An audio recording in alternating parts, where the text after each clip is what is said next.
And it's silly to me, because what's happening is it keeps people apart. It keeps people from learning in a way in which they can learn and they can advance. So we have things like books, which are an intermediary. It's an intermediary between people, because a book is sort of neutral in its approach to another person.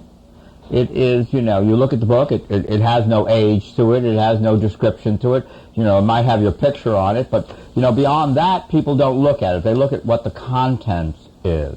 And it's the only real thing that we get in life that people look at the content about.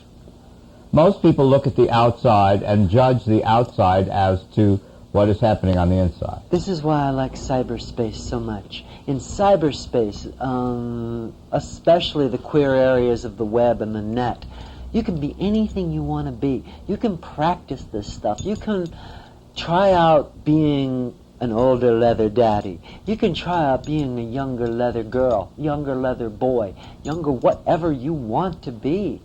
And just start being that. And I found that by doing that, it's given me courage to bring that into the real world. Mm-hmm. And that's all I really want to do with this book, is provide some basis for courage, provide some basis for people to be able to examine, well, what is it I've been buying that's been holding me back all this time? What part of this we all know we're in an oppressive culture. Who isn't oppressed by this culture?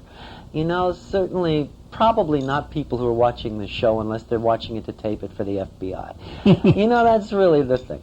But, we're all oppressed. Yippee, yippee, yippee. But the fact is, where did we buy into it? Where did we say, okay, in order to be safe, I'll pretend that I'm like this? Boy, what a scary place to be in. And I would just like to empower more people. Look at you. You are the hottest thing on two legs. I mean, and you're on television. You're on television. You're out there with your sexuality, with your desire, with your brain, all of it. That's a role model. That's a role model I would follow. Hopefully, the reason I wrote this book is to get people up to a point where they can express their delight in the world, where they can say, this is who I am, and I've looked at it. It has nothing to do, it's called My Gender Workbook. And the only point I really want to make about gender is that gender has nothing to do with genitalia.